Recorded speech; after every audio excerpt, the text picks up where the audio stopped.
सलाम व्यूअर क्या हाल है, ठीक ठाक हो? तबीयत सब ठीक है। तो मैं आज बैठा दुकान ते आज मैं देना कपड़े बंदा मेरे को लेकिन पैसे से ले दे देते तो पता नहीं चौक गण गिना एक दो त्रै चार चार 400 देते सी। चलो 400 रियायत कर देते मुझको। मैं कि चलो तू मेरा वड़ा यूट्यूबर ही तू रियायत कर देते वो यूट्यूबर पता ही केड़ा है नाल है थोड़ा थोड़ा करता बैठे तो आपको इन मिल वेंदा तो इंदा सूट जड़ा ना पैर दुकान जिथा मैं करवेंदा काज बटन शटन वो वाला करवेंदा उठे ते अज ना हफ्ता है तो लॉकडाउन की वजह तो दुकान बंद है तो सूट इंदा हूँ दुकान के पे तो मैं ही को आदा बैठा जो सवेरे चाह गिने तुसा भी को आखो चाहे जो सवेरे चाह गिने कॉमेंट से लाजमी आखा है जो सवेरे चाह गिने हुण मेरे ते पैसे दिते बैठे आ तो सूट मैं हुणे चाहते वैसा हुणे हूँ कितों देवां। ये सी नंबरदार क्या हाल है नंबरदार? एक तबीयत है ठीक है? ठीक है। क्या चामने कपड़े कपड़े तो दुकान पे हाँ हाँ हाँ हाँ है नहीं पे दुकान थे हम बड़े पैन सवेर का पीछे लगे होते हाँ कपड़े चावन दुकान कपड़े तेरे पहन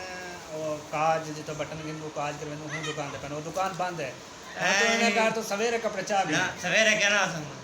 यार सवेरे मैं तेरे घर पुजा रहा था कपड़े बस घर क्या चाहते रहे इथो चाहते थे में चाहते रहे दुकान होती बंद मैं कराऊंगा फोन नंबर भी मैं कने कहनी और मैं को फोन करा जो दुकान खोलते मैं कपड़े चले नंबरदार तो मेरे को आधे कपड़े दे ना तुम वाला इवें कर तो मेरा ये कमीज लही में हाँ ठीक है ना है ना ना हाँ मैं अपने कपड़े चाह रहे देते हैं तो आज अपने कपड़े चाहते थे हाँ जिद दे आज दे दे यार तो खुद ही को आपको चाहिए जिद ना करे जो कपड़े जो नहीं को मिल वैसन क्या है सवेरे कपड़े मिल वैसन सवेरे दुकान खोलते जुम्मा हफ्ता इमरान खान का लॉकडाउन करवा खड़ा और मैं क्या करा इमरान वाला मैं क्या करूँ यार तो मेरे एक गाल है सीधी सीधी गाल है जो कपड़े तेरे पहन दुकान ते हैं वो दुकान है बंद सीधी सीधी गाल है मैं एडे गाल का नहीं फिरेंदा छिरेंदा हूँ इथों कर मैं रवाना थी मैं अगों तकरीबन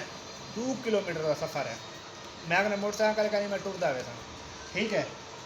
हूँ जो मैं टुरदा वैसा 2 किलोमीटर का सफ़र करते कोई दुकान मेरे को पता बंद है कपड़े उठा हैं कहना यानी कि कपड़े पहन तो बंदे कहने दुकान बंद है वाला मैं 2 किलोमीटर कारते वजा वाला 2 किलोमीटर कारते 4 किलोमीटर सफ़र कराई बेचुका हूँ को चंगे सवेरे सफ़र जो 2 किलोमीटर करे 4 किलोमीटर करे कपड़े मिल वैसे ते कोई कपड़े मिल वैसे तो मेरा काम भी थी पैसे तो तू मेरे को दे रही थी हूँ मेरी मर्जी तो कपड़े दे मजा ना ले क्योंकि पैसे मेरे हाथ च आ गए ये देख लो पैसे पैसे पैसे हाँ पैसे मेरे हाथ च आ गए तो हम तो कपड़े देवा या ना देवा और तो मेरी मर्जी है हाँ ना रे मैं पैसे भी आ गए तो कपड़े भी मैं कने और मैं सवेरे उनको चाह देना खुद जा पाऊँ वाला हाँ मैं खुद कहना पाऊँ से तुम कहना मैं वो चाह दे हूँ कि मैं चाह देने वो चाह दे वाला एक है तो पैसे चाह हाँ चाह ना ठीक है पैसे देते हैं वापस जरा मैं को सूट देता हूँ यार मैं को ये को पैसे कहता जरा मैं सूट देता हूँ यार इनको पैसे कहता ये देख पैसे आपने वापसी किसी बैठे ठीक है तो कपड़े दे पैन मजाक तू हटते जी गल सीरियस है ना वो देखो क्यों रोज़ी का मामला है ना रोज़ी का मामला कूड़ का नहीं मांगना चाहिए ठीक है बड़े कपड़े पहने की दुकान से काजल दुकान से काजल दुकान जो खुल से तो वाला ही मिलते कपड़े तो नंबरदार नाराज है हाँ कितना नाराज है बहुत और तू ही नाराज के क्या 5-6 रोटियां खावे थे है ना हाँ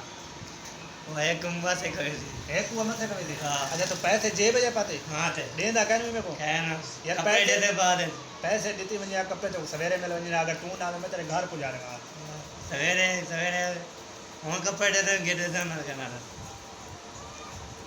ये कपड़े मिलते हैं मेरे को यार ये देखिए सोना जा काला सूट बनी बैठा है देख ये लैस शैप लगी खड़ी है ये बैन देख लगा खड़ा सोना जा ये देख हैं यो सूट ते पड़े ना तू ए सूट है 1500 का ते 4-500 से ले पाके 2000 तक बन जाता तू मेरे को 1800 रुपये दे चावे हाँ ये नहीं रहा अपने के कपड़े ले गए हूँ वो तो वो मिलते ना तो ये मोल तेरे वास्ते बड़ी बैठा मैं कि तू 1800 रुपये दे रहे 1800 रुपये क्या नहीं बस तेरे को जो ना गिफ्ट है तेरे को इतने ना मैं तो गिफ्ट देना पे 1800 रुपये का तू मेरे को 1800 रुपये दे दे मैं तो कोई मोबाइल आता ये कपड़े तो देना नहीं कब पैदे इतना क्या नहीं बस चौखे पैसे जाने 400 हो या 100 क्या होना है आपने हमें 400 हाँ जे आवाम दे दी बैठी ते कुड़े दे मैंने कपड़े पैसे वाला तो मैं उधर टूट गई ना हाँ ते होगा ना यार इंदी वाला दियो भाई वो 1800 रुपया तो मैं कने आवे मैं कपड़े गिनण आवे मेरी भी रोजी बने ही दे कपड़े बने न मन गिदा करो किवें लंबरदार हाँ हुण वीडियो डिठा करो सफेद ना करो सफेद ना करया करो पूरी डिठा करो अच्छा तो हुण वाला घर में थे तो है कब बेटा वाली बेटी वाली हाँ यार दुकान खुलती सवेरे सवेरे कहने आ सकता कोई यार लंबरदार है गाल है सीधी सीधी गाल है वो बंदा जो आंदा पे वो सामने हाँ अंदर पर आंदा पे ना हाँ वो आवे का तेरे कने आत ते को आके ते को बाहर पकड़ के ना ढीली बने बाहर तू बोला क्या करे थे भला मैं से यही चेक करा था क्या करे थे क्या मेरे नाल यही चेक करा ते को आदमी बाहर में ते को ना जान देना कशा ते को आदमी ढीली बने रोड दे उते वहां तक करे तो लेटा ते उते चढ़ के तो क्या से हाँ कोई कहने चलो इन्हें समय तो ढीली बने क्या करे थे यही चेक करा था बात दर्द तो क्या कर रहे हो उठे थे तो हाँ थे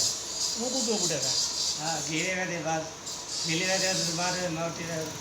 कर रहा था बात अच्छा हाँ वो कौन आते हैं तो मेरी गलती क्या है तो मेरे को क्यों गीली बंदी मेरी गलती क्या है तो मेरे को तो साथ तो कहूँ नहीं ये पूछेगा या पकड़ कुटन शुरू कर देना हाँ खुद सा कहना है तो शुरू थी वैसे हाँ वाह भाई वाह। यानी कि तू फुल कहाँ वाला नंबरदार है हाँ चलो वाला हम कपड़े देखो सवेरे इंशाल्लाह मिलते हैं सवेरे मैं कहना हाँ सवेरे तक कपड़े मिलते हैं इंशाल्लाह तब तक इजाज़त दियो मिलूँ अगले वीडियो पे पाकिस्तान जिंदाबाद जिंदाबाद।